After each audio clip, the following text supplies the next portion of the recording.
Hello everyone, welcome back to my channel. I'm so sorry this video is late. I filmed this video originally on my camera, but it decided to pick up every single noise possible in my house. So I decided to refilm on my phone with my mic just so we can have a very clear video. So this summer has been quite a reflective one and also quite restful. If I'm not resting, I'm reflecting a lot. And something I've noticed is that I'm in the energy to be learning a lot. There's a lot of things I've been noticing that I want to learn from start or refresh on, and that made me actually want to build a personal curriculum.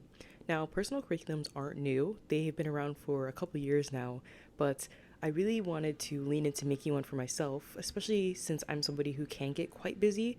I wanted to give myself a little bit of a structure that allows me to not only have fun, but also learn new skills and hobbies that will bring me a lot of fulfillment. So in today's video, I'm going to take you through the process of making a personal curriculum, how I made mine with my classes, my electives, and the tools and materials that I'm going to be using. And if this gives you any inspiration to make your own, that's amazing. Also, it's not cold where I am, like at all, but it's just cold in my house, which is why I'm wearing a scarf. It's still very hot. I do live in Florida, yeah. So you may be wondering, what is a personal curriculum? Basically, it's a customized learning plan that allows you to learn a specific topic for skills and hobbies. Say, for example, if you want to learn French, then that would be something that you put on your personal curriculum as a skill that you want to learn. And I like to think of personal curriculums in a couple different ways. A lot of people do format them as a standard school system, but I also like to see them as kind of like a game as well, where instead of having classes, you could have quests, and you have quests you go on depending on the time frame that you make your personal curriculum. For me, I decided to build my personal curriculum around school because I just find it really cute how you can have your own little school. So I have 4 different ways that I go about building my personal curriculum, and let's go through them. So first, I have classes. This is basically where you're going to be picking the topics that you want to really learn, whether this be something new, something old, but pick something that feels very intuitive. Say if you had something that you've been wanting to learn for a long time, and it keeps coming into your brain every so often. Maybe that's something that you should put into your personal curriculum that you can just be learning over a period of time. And it doesn't have to be so, like every day, like I have to commit to it. It could just be maybe once a week, maybe twice a month, like it could just be whenever you want because the personal curriculum is on your own time. Number 2 is your materials. How are you going to learn this? Are you going to use a website, book, classes, movies, all these different types of things? But this is basically how you're going to structure, like, where do you want to learn the skill and how do you want it structured? Because in the materials area as well, you can figure out if you want it to be more on your own or if you want it to have more of like a pacing that is given by another person. This is also where you would have like actual materials, notebooks, index cards, what kind of pens, pencils that you would use, the more specific things, maybe art supplies. That's where materials would be as well. So you should get really organized with that so you have a clear pathway. Next is plan. How many classes do you want to take? How long do you want them to be? How many times a week or a month do you want to do them? And why do you want to do it? It's good to get really clear on these things so you have a very clear direction of what exactly that you want to be putting energy into, and that you're not just putting energy into something that you don't really care about. You want it to be fun. You want it to be intuitive. So ask yourself why you're taking these classes. Say if you're trying to learn a language, maybe you're taking a language class because it will allow you to have open communication with a larger community of people, or maybe it will allow you to get into new spaces, whichever your reason is. But make sure it's a reason that really connects with you, and picking how many classes based on the time you have.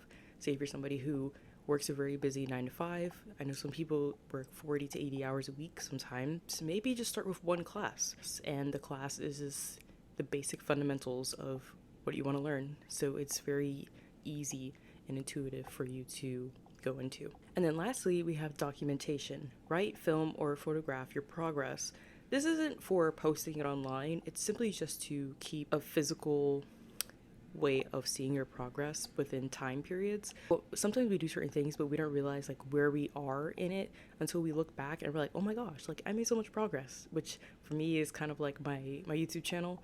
I looked back a couple weeks ago on the first school videos I made. I was like, oh my gosh, like it's so different now, and that's so cool. So it's always nice just to have a physical way of going back and like looking at your progress. That is my system for building a personal curriculum. Now let's get into my personal curriculum. Okay, so I have my paper here of my classes. So my curriculum is basically going to be the last couple months of the year, so from August to December, and I built it in a way where everything that I have on here is very simple. Like I don't want to be stressed, and I want it to be things that are actually doable within a 5-month period. I have 5 classes, and my first class is language class, and I'm going to be learning Mandarin in language class. And I picked Mandarin because I've actually just really been interested in the language since I was like 10 years old. But where I live, we didn't have any easy access to taking it in school. Like we just had just a couple of languages to pick from, Mandarin just wasn't available. But I've always been interested in it. But recently, through looking through my library, I saw that they offered Rosetta Stone for free. So I was able to, make this something in actuality where I have a little bit of structure. So my goal is just to formulate basic conversation and have a true understanding of tones. Now, tones are something that are quite important in Mandarin because if you switch up the tone, then you're saying a whole different word. And I don't really want to do that. And for the tools that I will be using for this class is a lot of immersive learning. I'm somebody who really likes to immerse myself into things. So when it comes to learning something, I found that if I immerse myself into it, I learn it quite well. So I've been trying to switch a lot of my favorite shows and movies into Mandarin that I already know the script by heart. I could be able to connect the new vocabulary with the vocabulary in Mandarin when it's just kind of like spoken, and it can just like seep into my brain.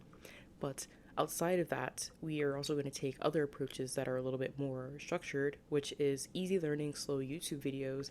These are YouTube videos that are by native Mandarin speakers, and basically they have a video where they go about a simple thing. So say if somebody's making breakfast, they will have like simple vocabulary that you will learn throughout the video, but only through context clues. Like they don't put any English translation or, your native language translation. They just put just Mandarin, and you have to pick up on what it is through context clues. Like say if they're making tea, they will show you the tea bag, and then they will like cha, and then they repeat it as they're doing something with it. So I really like that. And then obviously Rosetta Stone for more of a foundational learning as well. So I have foundational and I have immersive, so they like work together. And then for my physical things, I have flashcards and just paper. I don't really have anything crazy, since we're just focusing on basic conversation and tones. Whew, my hand got tired. Okay. Next is nutrition class. Now this one is my favorite. I'm really big into human nutrition. I think it's really important, and I feel like we should have more discussions around it. But in this class, I have a goal to learn how the body processes food and understand the necessary nutrients for good health. And I will be taking this class on another library resource, which is Universal Class. They have a full Nutrition 101 health class, and I really like this class because at the end of it, they give you a certificate. So, you just have that little like, hey, like I did this thing. But basically, I want to focus on everything nutrition, especially because I'm somebody who does have eczema or just a lot of inflammation in my body. So it is quite important for me to understand the root cause of my eczema and just how I can navigate that through food and keeping up a healthier diet that supports my body specifically. So I want to take on nutrition and learn everything about it so I can be able to have a more healthier pathway for my body so I can reduce my internal inflammation. And in Chinese medicine, I learned that my body might be too warm, so I saw that consuming more ginger, I believe, helps clear out the warmth in your body, which I believe warmth can lead to a rise in eczema. So I'm trying to do that a lot. So I have a huge jug of ginger tea that I made 2 days ago, and I've been drinking that in the past couple days, and I've been making a lot of like pickled things and eating a lot more fermented foods as well, just to help my body just regulate. And yeah, so I'm really trying to really lean into that. Now for my nutrition class, I actually decided to give myself an elective, which is Culinary 101, Now, I'm actually not new to culinary. I've been doing it for actually a pretty long time. I studied it for a while before I decided to transition into something else. Um, but basically, I want to combine the knowledge I learned in my nutrition class into my culinary class and make delicious, yummy, and even seasonal foods that are still nutritious, healthy for my body, and that don't inflame it. The other day, I made some boba from scratch, and I like it because I had some leftovers. But I made some boba from scratch, and I decided just to replace just standard white sugar with coconut sugar. Now, they aren't that different really in aspects of sugar intake. Like, it's still coconut sugar is still, sugar at the end of the day, but it just has slightly more nutritional value than white sugar. And I actually really like using it, and I realized it didn't react my eczema at all. White sugar or brown sugar actually does react my eczema quite often, but in replacing with coconut sugar, I was still able to get the satisfying taste of boba with a nice roast and nuttier taste. So that was really nice. I want to use my nutrition class to help me make foods that allow me to get my fiber intake, because we need to talk about fiber, y'all. We are too heavy in the protein. Calcium, because I actually am lactose intolerant, so I can't get a lot of calcium through milk, but I can get it through something else. Everything is just like find the substitution. And omega-3, which is another big one because I can't eat fish, and fish is very heavy in omega-3. But the other day I was researching a lot because I think about, making sure I get omega-3s, and I noticed that you can get them through a plant-based omega, which is AOA omega-3, which is in chia seeds and flax seeds and walnuts, a lot of these different things. So with that information, I've been making my smoothies that I really like to make, which is like a strawberry banana coconut smoothie, and I've been adding chia seeds to it to make sure that I can, get my omega-3s. And I mean, I haven't been doing it long enough to notice a viable difference, but I mean, I really like it. It makes me feel secure knowing that I'm getting my omega-3, so I'm not lacking vitamins, and I like that I'm getting it through food, because that was something else I was worrying about, is having to take omega-3 supplements, and my allergist did tell me that omega-3 proteins aren't similar to omega-3 in fish proteins. So, I was aware of that, but I still just wanted to take on omega-3 through another way, and I found another way. But yeah, that's basically where my culinary elective will come into handy. Now, my next one I'm really excited for. If you've been on my channel for a little bit, you'd see I really like watercolor. Now, I realized that there's certain things I want to do in watercolor that I'm just not quite there yet to do. So I realized that maybe I should go back to the beginning, the fundamentals. Basically I want to understand water to pigment ratios, light to dark layering, and be able to paint things that I love, which is nature and more landscape type of art through watercolor. Now, I actually found an amazing teacher through a YouTuber named Rajiv, and I watched his full 1 hour video on the masterclass of watercolor. And through watching a couple of his videos with the teacher that I will mention, I was like, oh my goodness, I need to really get in this class. So the teacher's name is Marcelo. He has a watercolor class on Patreon, and I was like, okay, yeah, like let's try this out. And on his Patreon, he has a 7-day trial of just being able to get a feel of what he offers, and I really liked it. So basically, he walks you through everything I literally just listed: water to pigment ratio, layering light to dark, and just understanding how you can build even like 3D, 2D art. I just love that. It's very detailed. So I ended up just paying for his $10 a month Patreon class. When it comes to how he structures the class, he really goes into detail on the supplies that you need as well. Now, I actually don't have all the supplies, but over time, with me getting really deeper into it, I will gradually get all the supplies I need. But for now, I have, the basic supplies to actually do watercolor. I just don't have like maybe the more higher quality things to do the watercolor. I just want to make sure I don't have like a block to entry for myself, because I know sometimes I can do that as well, where it's like, I don't have the thing, so I can't start. I do have the stuff, so I'm gonna start, and then over time I'll upgrade. But let me show you. So the one thing I actually did really invest in is brushes. So I have these brushes by Winsor and Newton. I realized I actually need one more that is bigger, because these are too small, especially if I'm trying to do like a very big wash. These are a little too small. It's a size 4 and 6. I need to make sure I get at least like a size 8 paintbrush as well, or maybe even a size 10, you know, just really make sure I can really wash that page. But I really like these paintbrushes. They're really good. He also mentioned to get a palette to be able to mix, and this one's actually really nice. Is the one that I got. As you can see, I did one of his things the other day, so I have some watercolor on it. But I have a palette. Now, where my supplies get a little low budget is my paint and my paper. Now, I do have cotton paper, but it's not 100%. But right now, I have the Canzon's XL watercolor paper, and I actually really do like it. Now, that one's not cotton. That one's actually just paper. But my other one that I have that is cotton is, I don't actually know the brand of that one. It might be like Masterclass, but I have that watercolor paper as well. And I'm actually not a fan of that one, so I actually might make the investment on Arches 100% cotton watercolor paper quite soon. And for my paint, I have this palette. I love this palette, even though I know like it's not really the best quality, but I just really like it, especially because, you know, I'm in that beginning phase of really making sure I'm getting everything down. So I kind of do want to lean into just having what I have on hand and then slowly building up my watercolor collection. But yes, this is my watercolor palette, and it works quite well for what I need to do with learning the basics. This is it. And if I use a lot of water, then it gets the job done.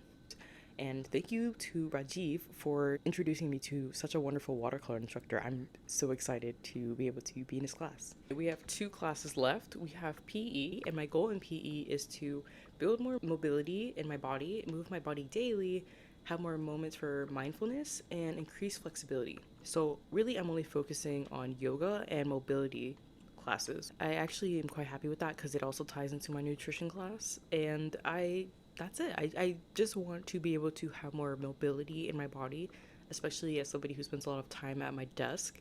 And I just want to be able to make sure that I'm getting my daily movement in. That's my goal. For this, I'm just going to be using a lot of YouTube videos. I'll plug a lot of the ones that I've already been currently using. And yeah, it's quite simple, honestly. Like I just one's a little bit more simple because I just know exactly what I'm aiming for. Okay, and then last but not least, another simple one is English class. So for this class, my goal is just to simply immerse myself in books and write more summaries. That's it. I enjoy writing, but I realize that, you know, to write, you need to read. So I'm making sure that I'm reading more and doing more summaries on them to boost vocabulary, boost literacy skills, and all sorts. I already have a document that I made last year in my how to read video. Basically, it's like a chapter summary thing. You can use it as chapter summary, but you can also just use it as a regular summary. So read my favorite books. Right now I'm reading Bridgerton still. I mentioned that in my my summer solstice video. Right now I'm reading Bridgerton, and I really like it. I love how it's so different from the show, and the way I'm reading it is basically I read the book and then I watch the season that it's replicating and then repeat. That's my English class, and that's actually all my classes. Now that is all, and if you enjoyed my personal curriculum and want a little bit more of a detailed written out way to make your own, I have it available in my Nook and Tulips monthly magazine. It's completely free, and it just walks you through just a bunch of things that's going on throughout the month actually. So I have a lot of recipes on there, I have a lot of activities, just some like catching up, so we can have some community chats over there as well. And yeah, so that is where you can find the whole written process on how to make your own personal curriculum. And if you felt inspired to make your own, what are some things that you put on your personal curriculum? What are some things that you want to learn? I'm actually really interested to know that. And yeah, I thank you all for being here and watching this video, and I'll see you in the next one.